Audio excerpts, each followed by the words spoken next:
Olá, muito boa noite para todo mundo. Marchando com a boiada na direção da Ramada e tendo permissão para ir abrindo as porteiras fechadas, a comitiva do Terra Viva DBO na TV atravessou a Chapada no tempo certo para armar arranchamento perto do Morro do Juramento.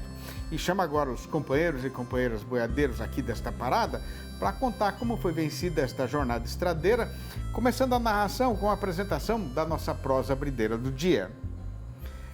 Depois de ter sido obrigado a comer o pão que o diabo amassou e de enfrentar o próprio cão chupando manga durante o ano passado, os companheiros e companheiras pecuaristas brasileiros começaram este ano presente razoavelmente otimistas a respeito do rumo que o carretão vai tomar no eito, né?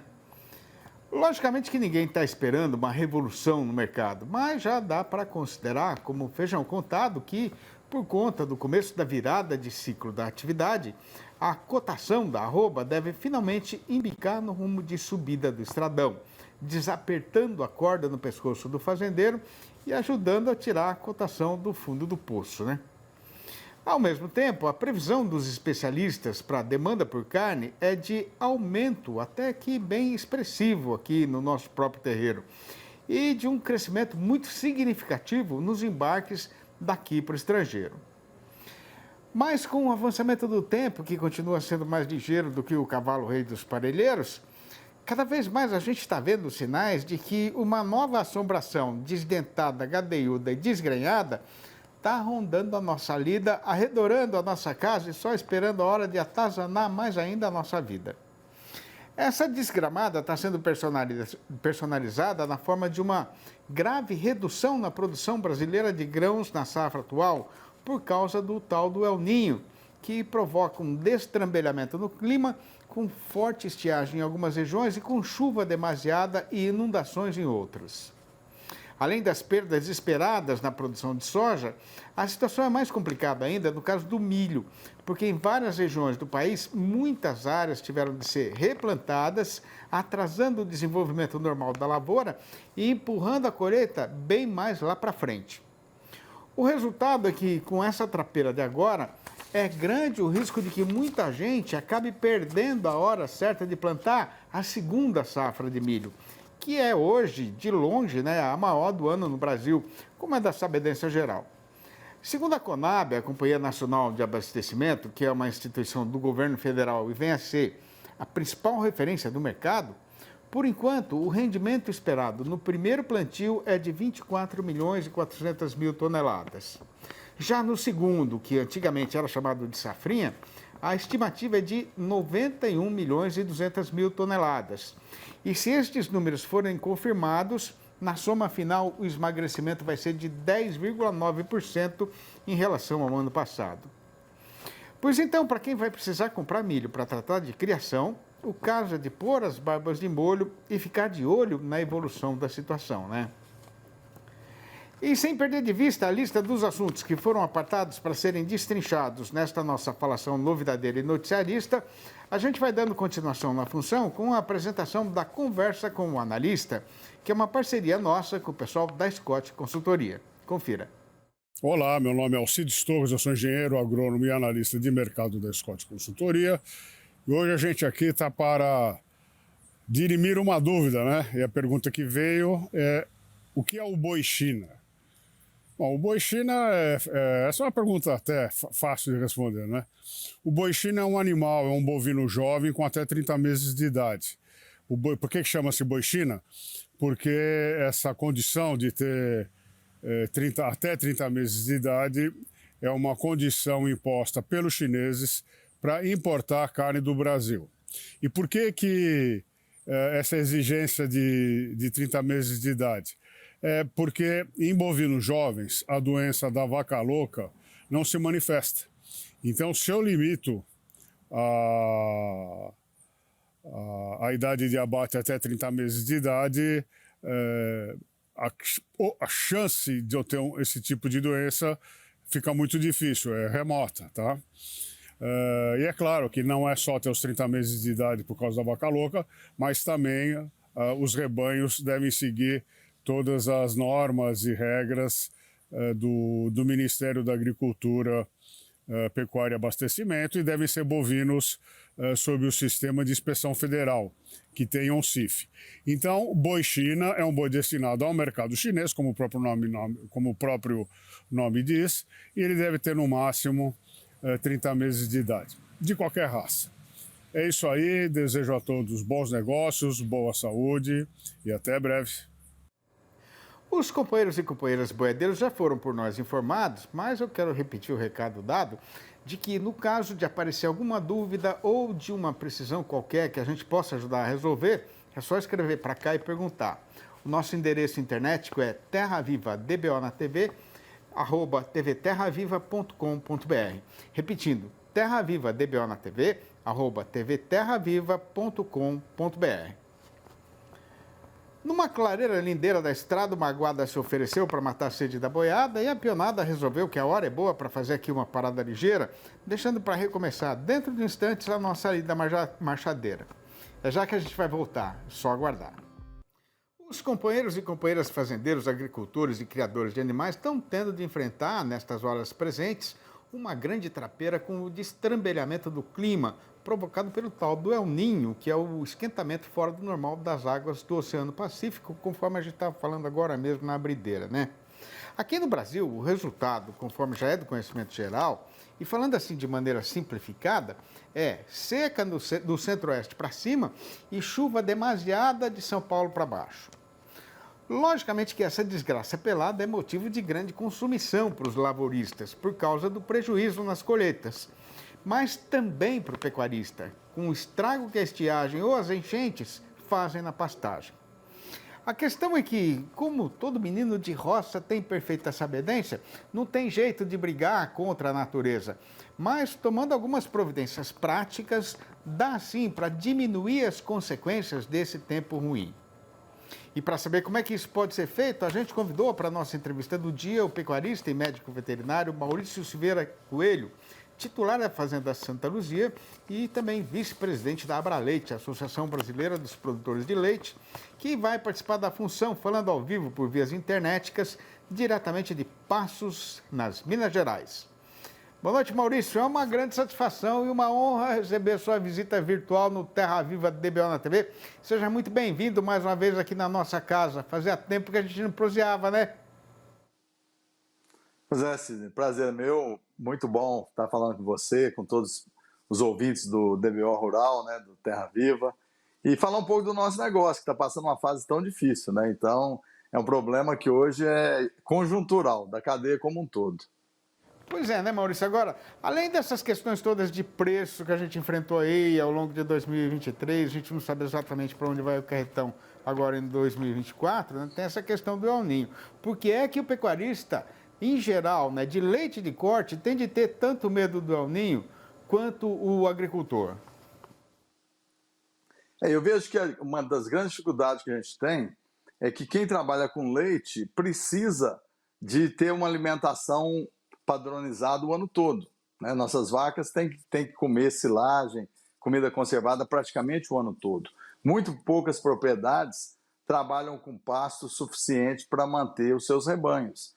Então a comida estocada é uma questão de segurança e é uma questão, sobretudo, de sobrevivência dentro da própria atividade. Então quando você tem uma dificuldade climática como essa que nós estamos vivendo, geralmente os estoques do pecuarista pode não ser suficiente para vencer essa etapa, né? Então, é fundamental que ele trabalhe com a provisão maior de silagem. Eu sempre falo que o ideal é você ter de 6 meses a 1 ano de comida estocada, para você ter segurança de vencer esses desafios como esse que nós estamos vivendo.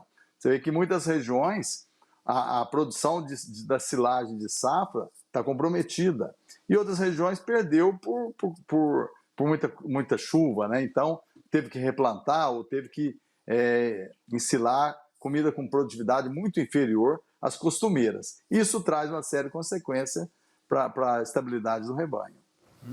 A gente tem uma ideia do que o El Niño já fez em termos de prejuízo para as lavouras de milho e soja na safra atual, Maurício? Eu vejo que na região centro-sul, aqui que nós estamos inseridos, na região sudeste, a interferência foi pequena. Nós tivemos chuvas em proporções menores do que o costumeiro, mas suficiente para manter as lavouras. Então, na nossa região, nós estamos privilegiados. Eu sempre falo isso, nós estamos privilegiados porque nós vamos ter uma safra praticamente normal. Mas não é o que está acontecendo do centro-oeste de Minas acima, né? Pegando toda a região centro-oeste, toda a região norte do país, Mato Grosso, Pará, onde os níveis de chuva estão muito abaixo da expectativa. E aí sim, nós vamos ter uma interferência muito grande na produção. Eu acho que isso vai interferir, sobretudo, na segunda safra, né, Sidney? Porque, vamos falar, a nossa região, que é uma região leiteira, ela tem que fazer silagem da primeira safra e conta com a segunda safra para fazer grãos ou para adquirir grão do mercado. E essa segunda safra realmente tem um nível de comprometimento bastante significativo. Vai ficar complicado, né? Agora, ô Maurício, além da nutrição dos animais, né, do rebanho inteiro, qual que é a outra grande preocupação do fazendeiro, principalmente o produtor de leite, a respeito da situação das vacas parideiras, né, durante esses períodos de estiagem?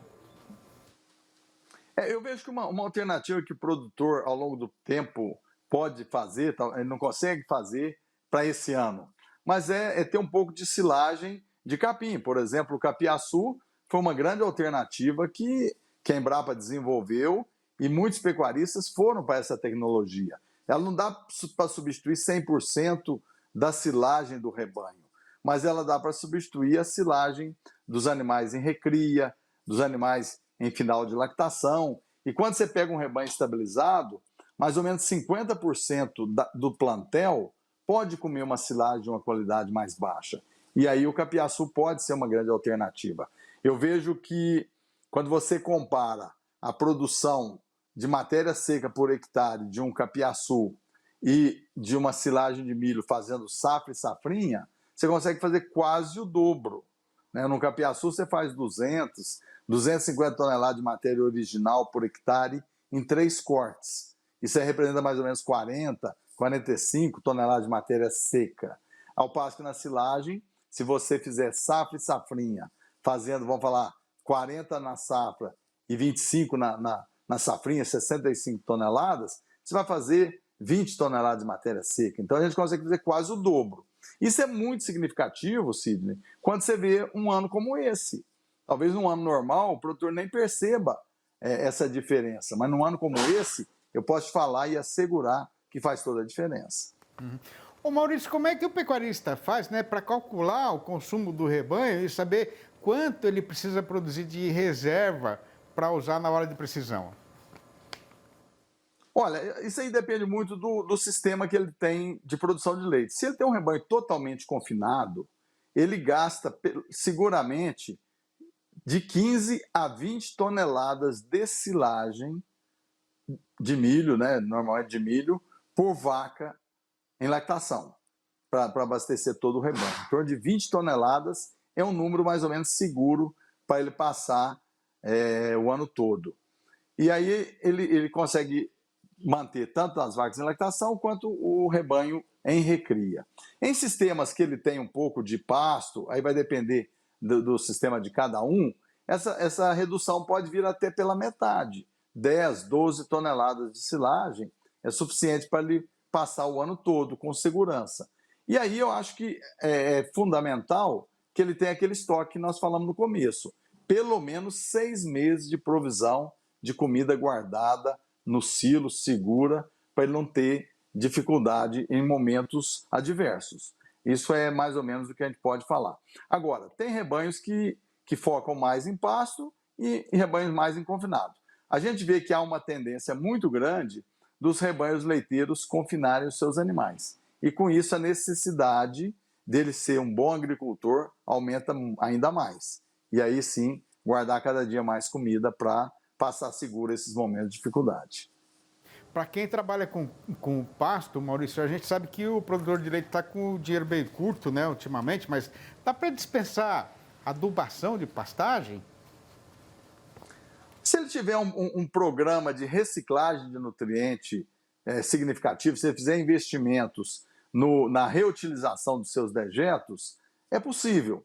Na Santa Luzia, por exemplo, a gente fez investimentos ao longo dos anos de uma forma muito significativa no uso da fertirrigação nas pastagens, tanto nas áreas de capineira quanto nas áreas de pastagens. Mas a gente tem também uma segunda atividade, que é a suinocultura, e a gente usa o dejeto dessas duas atividades para compor essa fertirrigação. Então, o pecuarista pode, ao longo do tempo, investir nessas atividades. Hoje é uma coisa que a gente tem que preocupar muito, que é essa parte ambiental, né? A reciclagem de nutrientes pode significar uma necessidade de desembolso muito menor. Isso significa mais rentabilidade na atividade. Agora, depende de investimento, claro, e depende do produtor ter esse dejeto. Quando ele tem uma atividade muito de pasto, ele tem menos dejeto disponível, porque parte desse dejeto já fica no pasto com a vaca pastejando, caminhando pelas pastagens. Quando ele confina, ele consegue recolher boa parte dos dejetos produzidos. E aí, então, se ele tem um programa bom de reaproveitamento, ele faz uma reutilização muito grande desses dejetos e aí uma reciclagem de nutrientes muito significativa. Muito bom. Ô Maurício, queria te agradecer demais as informações, né? Extremamente úteis nesse momento de dificuldade para o produtor de leite brasileiro, para o pecuarista de corte também. E lembrar que a gente é parceiro aqui. Se tiver alguma coisa nova aí, liga para a gente prosear mais. Você tem informações muito interessantes para a gente e é um amigo da casa aqui há muitos anos. Obrigado, Maurício. Um grande abraço para você. Eu te agradeço, se eu puder falar apenas uma coisinha, assim, porque o que sobra para o produtor é aquele quanto que a vaca dele produz menos o custo alimentar. Então não adianta ele, nesse momento de dificuldade, ele reduzir no nível nutricional, porque a vaca também vai diminuir a produção de leite e acaba que o resultado final pode ser pior. Então por isso que ele tem que ter estratégias de conservação de comida, estratégias de compra de produtos, né, de grãos, para ele poder manter o nível nutricional adequado e manter a atividade no nível satisfatório. Muito bom. Obrigado, Cid. Obrigado, Maurício. Grande abraço. E a gente faz agora um intervalo ligeiro e volta logo em seguida com o noticiário do Boi Gordo. Aguarde. Com o tempo cumprindo o seu roteiro costumeiro de querer ser sempre mais ligeiro do que o cavalo rei dos parelheiros, a metade fechadeira de janeiro acaba de ser estreada no calendário e agora, mais ainda, que o mercado pecuário está andando mais devagar do que burro velho puxando carroça cheia na subida da ribeira no sol do meio-dia. Pois então, mesmo considerando que a maioria dos companheiros e companheiras fazendeiros que estão aí na frente da televisão já tem perfeita sabedência disso, por obrigação de ofício, a gente faz aqui a recordação de que a explicação para esta situação é a inapetência do consumidor brasileiro. O caso foi que, como acontece normalmente, o trabalhador entrou no ano presente trazendo na algibeira e no coração só uma doce recordação dos dinheiros do último salário e do 13º, mas com um balaio cheio de contas novas e velhas para pagar, né? Aí o vivente, mesmo não querendo, acaba sendo obrigado a deixar um pouco o bife de lado e a gostar de novo de arroz e feijão com ovo, né? A questão é que, com a câmara fria mais para cheia do que para vazia, o comerciante varejista não encomendou mais nada para o distribuidor atacadista, que também não pediu para o dono do frigorífico mandar mais mercadoria. Mas se o caso está querendo ficar complicado aqui no nosso próprio terreiro, com o comprador de boiada querendo aproveitar para descer forçada na cotação, em compensação, o setor exportador está em grande animação. De acordo com a SECEX, que é a Secretaria de Comércio Exterior do Ministério da Economia, nas 2 primeiras semanas de janeiro foram embarcadas daqui para o estrangeiro 86.800 toneladas de carne in natura, com a média diária chegando a 4.500 toneladas, o que representou um crescimento de 32,5% em relação ao período correspondente do ano passado. Pena que o preço do nosso produto lá fora continue caindo, tendo ficado agora em $4.500 por tonelada, com uma queda de 6,5%, fazendo a mesma comparação. Peneirando tudo e conferindo o que passou para o outro lado, o resultado foi que, no balanço do dia da Scott Consultoria, foram apuradas mudanças nas cotações em 8 das 32 regiões pesquisadas rotineiramente em todo o Brasil. E, de novo, o companheiro boiadeiro ficou em desvantagem na negociação, porque desta vez a arroba caiu em 5 praças e subiu só em 3. Começando então a recitação pela maior relação, que é a das derriçadas, a gente registra que em Barretos e em Araçatuba, aqui no estado de São Paulo, a vaca foi derrubada para R$ 215 a prazo e ainda para descontar a parte do fundo rural. Em Belo Horizonte, a capital das Minas Gerais, e também no sul mineiro, a machadada acertou só o boi, que foi cortado para R$ 220. No noroeste do Paraná, o tombo foi geral, com o macho escorregando para R$ 235 e a fêmea para R$ 212. Já na listinha das arribadas do dia, quem apareceu primeiro foi Três Lagoas, em Mato Grosso do Sul, onde o fazendeiro conseguiu fazer o comprador aumentar o valor da vaca para R$ 215. Em Santa Catarina, quem tem fêmea para vender já não está entregando mais por menos do que R$ 220. E no oeste do Rio Grande do Sul, o boi acaba de ser promovido para R$ 8,05 o quilo vivo, o que corresponderia a R$ 241,50 se o negócio fosse feito em arrobas. Em deshoras, nas madrugadas frias, na ânsia pelo romper do dia, eu, no eito da minha cama, uma chama rompe na calma do meu peito e inflama meu coração. E aí a poesia aflora da minha alma, feito água que brota da mina, não por um desejo meu, mas por estar represada, sem ter mais para onde correr. E se alguma vez a dor me domina, eu logo me largo na mão da inspiração e me deixo levar, assim como folha seca na correnteza, na certeza de que, nas curvas desse rio, o amor, enfim, haverá de me resgatar.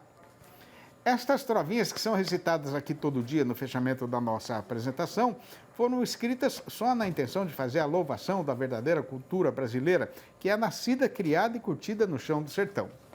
Aí, como o povo gostou, a gente publicou tudo nos 4 livros da minha série Versinhos de Caipira, que continuam à disposição dos companheiros e companheiras, boiadeiros ou não, do Brasil inteiro.